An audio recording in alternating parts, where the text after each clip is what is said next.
A number of years ago, the Central Bank of the United States, the Federal Reserve, produced a document entitled Modern Money Mechanics. This publication detailed the institutionalized practice of money creation as utilized by the Federal Reserve and the web of global commercial banks it supports. On the opening page, the document states its objective. The purpose of this booklet is to describe the basic process of money creation in a fractional reserve banking system. It then proceeds to describe this fractional reserve process through various banking terminology, a translation of which goes something like this. The United States government decides it needs some money, so it calls up the Federal Reserve and requests, say, $10 billion. The Fed replies, saying, sure, we'll buy $10 billion in government bonds from you. So the government takes some pieces of paper, paints some official-looking designs on them, and calls them treasury bonds. Then it puts a value on these bonds to the sum of $10 billion and sends them over to the Fed. In turn, the people at the Fed draw up a bunch of impressive pieces of paper themselves, only this time calling them Federal Reserve notes, also designating a value of $10 billion to the set. The Fed then takes these notes and trades them for the bonds. Once this exchange is complete, the government then takes the $10 billion in Federal Reserve notes and deposits it into a bank account. And upon this deposit, the paper notes officially become legal tender money, adding $10 billion to the U.S. money supply. And there it is. $10 billion in new money has been created. Of course, this example is a generalization, for, in reality, this transaction would occur electronically, with no paper used at all. In fact, only 3% of the U.S. money supply exists in physical currency. The other 97% essentially exists in computers alone.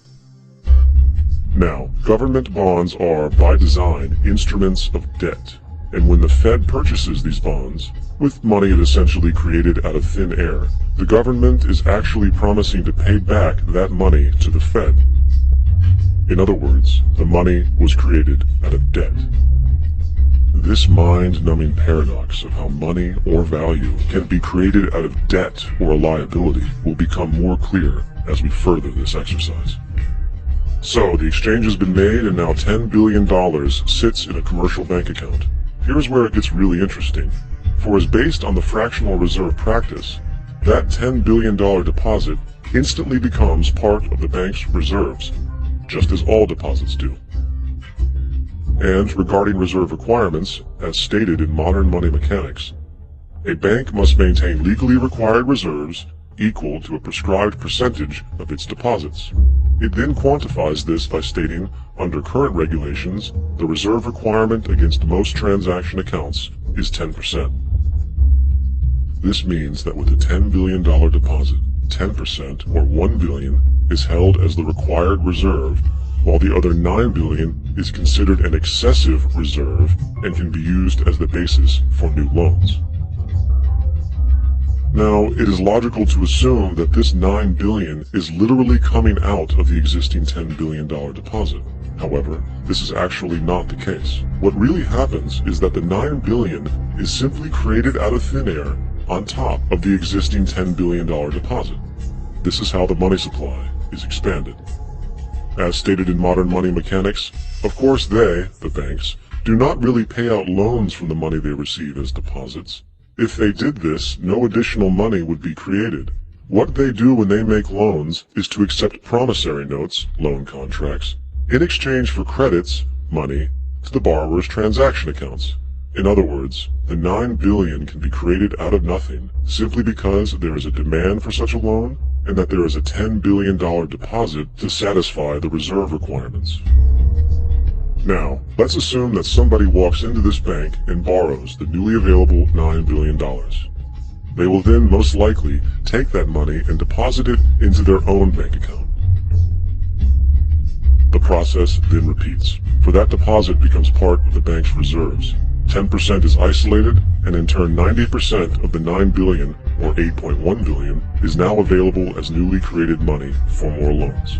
And of course, that 8.1 can be loaned out and redeposited, creating an additional 7.2 billion, to 6.5 billion, to 5.9 billion, etc. This deposit money creation loan cycle can technically go on to infinity. The average mathematical result is that about $90 billion can be created on top of the original $10 billion.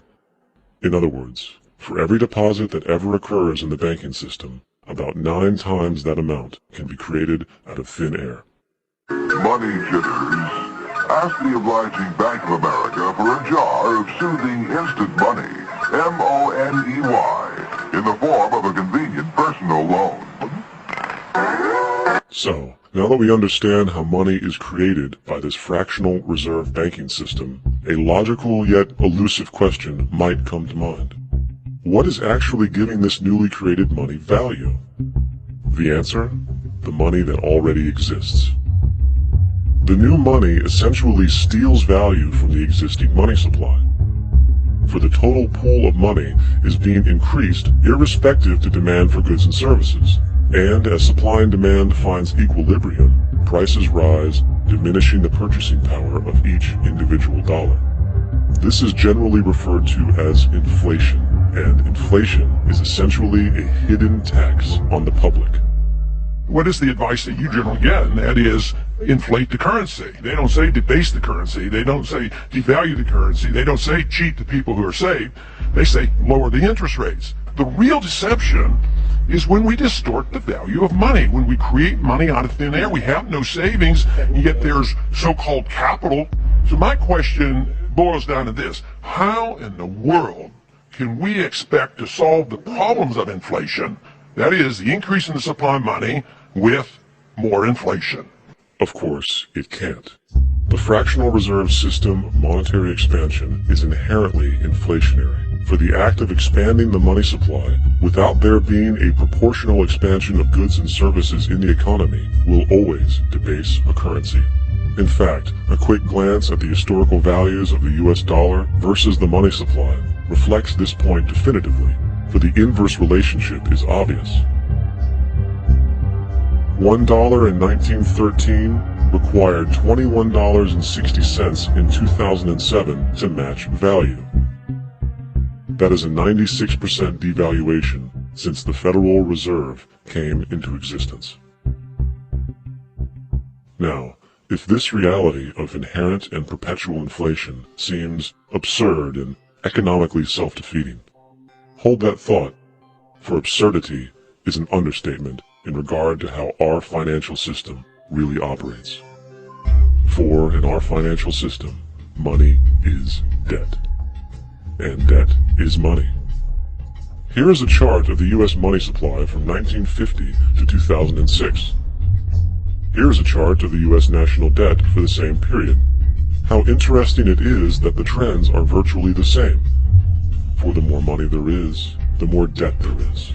The more debt there is, the more money there is. To put it a different way, every single dollar in your wallet is owed to somebody by somebody. For remember, the only way the money can come into existence is from loans. Therefore, if everyone in the country were able to pay off all debts, including the government, there would not be $1 in circulation.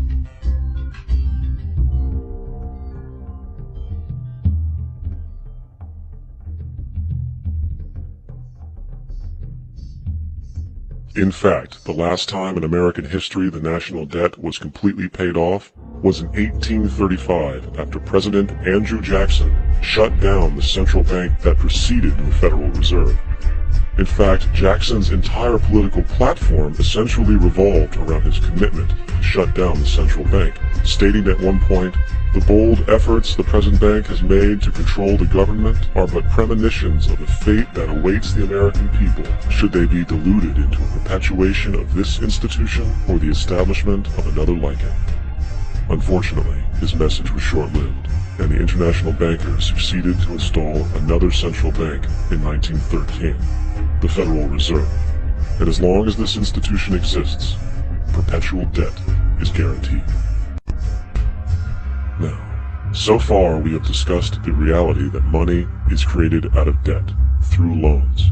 These loans are based on a bank's reserves, and reserves are derived from deposits. And through this fractional reserve system, any one deposit can create 9 times its original value. in turn debasing the existing money supply, raising prices in society. And since all this money is created out of debt and circulated randomly through commerce, people become detached from their original debt, and a disequilibrium exists, where people are forced to compete for labor in order to pool enough money out of the money supply to cover their costs of living. As dysfunctional and backwards as all of this might seem, there is still one thing we have omitted from this equation. And it is this element of the structure which reveals the truly fraudulent nature of the system itself. The application of interest. When the government borrows money from the Fed, or when a person borrows money from a bank, it almost always has to be paid back with accrued interest. In other words, almost every single dollar that exists must be eventually returned to a bank with interest paid as well. But if all money is borrowed from the central bank and is expanded by commercial banks through loans, only what would be referred to as the principal is being created in the money supply. So then, where is the money to cover all of the interest that is charged? Nowhere. It doesn't exist. The ramifications of this are staggering, for the amount of money owed back to the banks will always exceed the amount of money that is available in circulation. This is why inflation is a constant in the economy, for new money is always needed to help cover the perpetual deficit built into the system, caused by the need to pay the interest. What this also means is that mathematically, defaults and bankruptcy are literally built into the system, and there will always be poor pockets of society that get the short end of the stick. An analogy would be a game of musical chairs, for once the music stops, somebody is left out to dry. And that's the point. It invariably transfers true wealth from the individual to the banks. For if you are unable to pay for your mortgage, they will take your property. This is particularly enraging when you realize that not only is such a default inevitable due to the fractional reserve practice, but also because of the fact that the money that the bank loaned to you didn't even legally exist in the first place. In 1969, there was a Minnesota court case involving a man named Jerome Daly, who was challenging the foreclosure of his home by the bank which provided the loan to purchase it. His argument was that the mortgage contract required both parties, being he and the bank, each put up a legitimate form of property for the exchange. In legal language, this is called consideration.